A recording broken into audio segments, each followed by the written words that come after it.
It's morphin' time!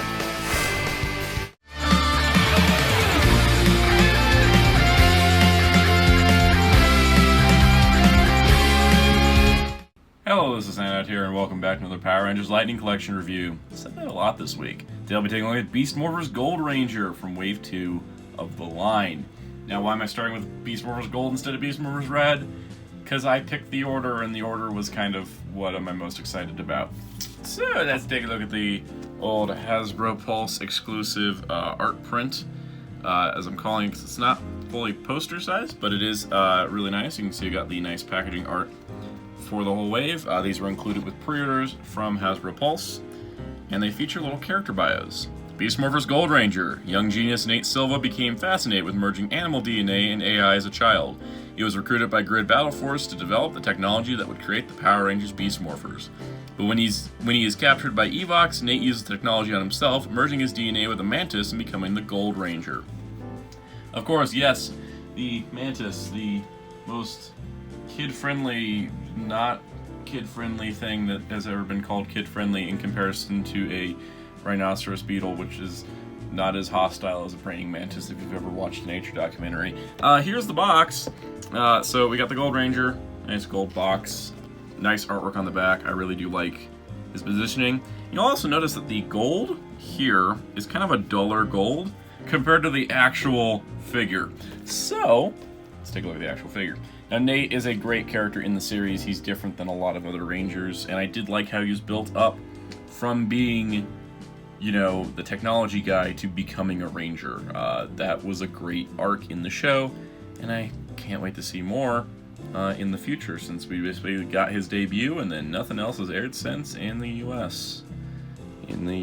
Anyways, so Nate here, well, I dropped his helmet. The unmasked head for him is pretty good. I was trying to determine, is it a good head, or is it wrong, or is it off or something? And it looked a little off, and I realized it's because we don't have him with glasses.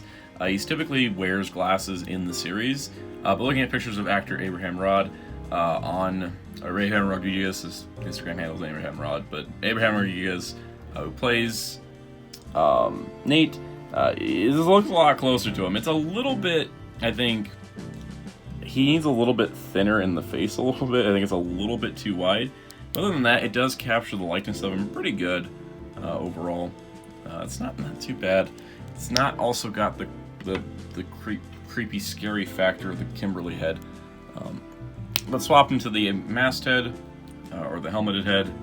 Really nice work here. So he is all gold paint. I was shocked. I thought, you know, Goldar was done in all gold plastic, and that's because his entire body is gold.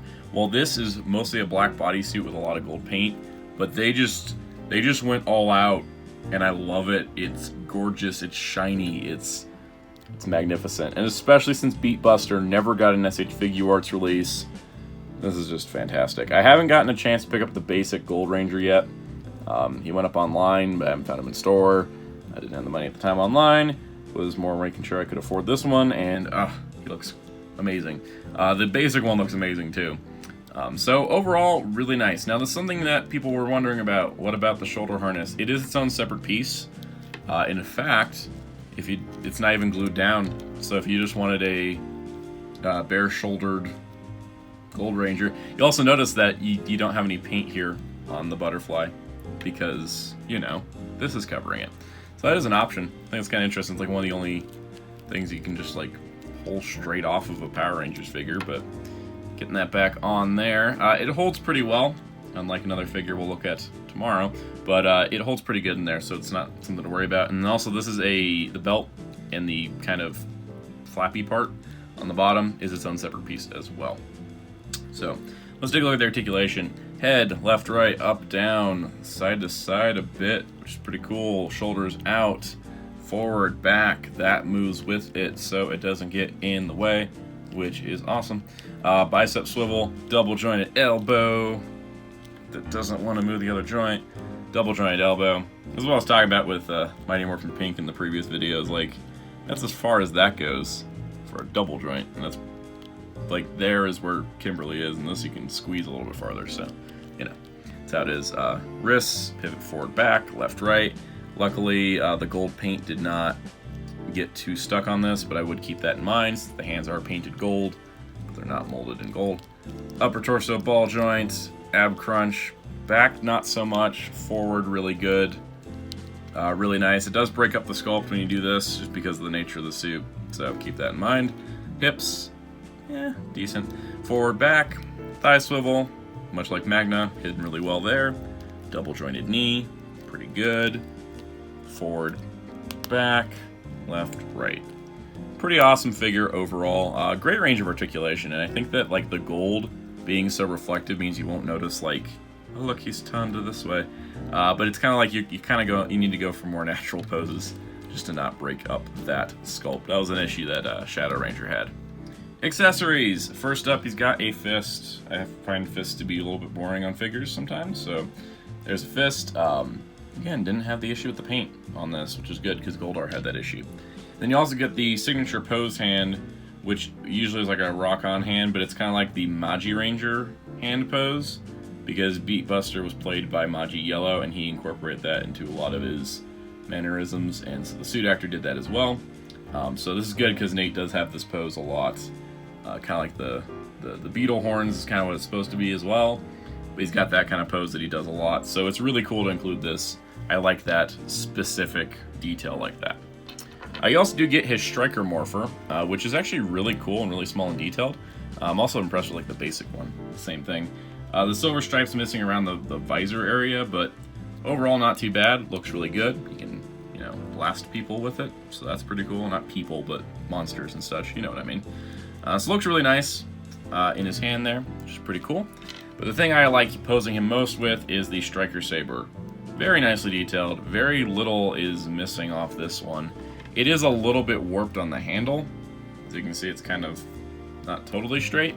But once posing him, it works out. I always like the Striker Sabers for gold and silver. I think they look cool. They're pretty big. They're pretty much looks like they can do a lot of damage. If you're really wanting to feel it, we could do this even. This would work better. So let's do this. Let's put... He does have two open hands, which is nice, because that means if we do this correctly, now you can have him double wielding blaster for the Striker Morpher and the Striker Saber, and he's just ready to go to town on a bunch of Tronics or cyber villains or whoever he's fighting. And it looks really awesome doing it. I really do dig this. So overall, fantastic. And to top it all off, we get a nice little lightning effect, which this one is like a lightning burst kind of effect for his finisher. There is a hole running through it, and that slips right over the top of the blade, which also helps straighten out the blade if yours is warped in the package. So he can be just kind of clanging, and it hits a monster. So you got kind of that action. Like if I went and grabbed a villain, and you just have the swinging and hitting a villain, it looks pretty cool. Like, I guess we need to kind of fit the point of impact here, but you can kind of do that, and so it looks like it's like hitting a monster, especially with Beast Morphers villains being, cyber themed. This works pretty well too with the sparks flying, but overall, I really like the effect. I think it's probably one of my favorites of the line. Maybe not my absolute favorite, but I like how it fits over the blade instead of being like shoved onto the blade like the Saba effect was. So that's pretty awesome. So overall, I'd say Beast Morphers Gold, fantastic figure. I would highly recommend this one. This is honestly really impressive. I wasn't expecting a whole lot from this figure, just from the promotional shots, because when we get stuff based on the current season, sometimes it's not as exciting just because, we have the basic figures, we have other figures of these. But the Nate head sculpt's pretty good, the extra hands are pretty neat, and overall the figure has a lot of range of posability and options, which I really appreciate. Plus, that shiny gold is just great. So it's not like, with Magna Defender, it was something where I was like, oh, I really want a great Magna Defender figure, and I've been asking for that for years. It's like something I've really wanted. Whereas Beast Morphers Gold, it's like I've only known this character for a few months, so it's nice to see a great figure from him already. That's not something I have to strive for years. But just having it in hand, it's a great action figure, so don't sleep on this one. It's a definite winner. Hope you liked this video. If you did, please hit the like button, hit subscribe and the notification bell so you don't miss out on future Lightning Collection videos. Next up will be the Beast Morphers Red Ranger to wrap up the Wave 2 reviews. Leave a comment down below and let me know what you think of Power Rangers Beast Morphers so far, of what you've seen in your resident country of where you watch it from. And also be sure to check out Ryan DarkClaw643 on Twitter at DarkClaw643, Hero Club at hero-club.com. Until next time, this is Soundout saying goodbye.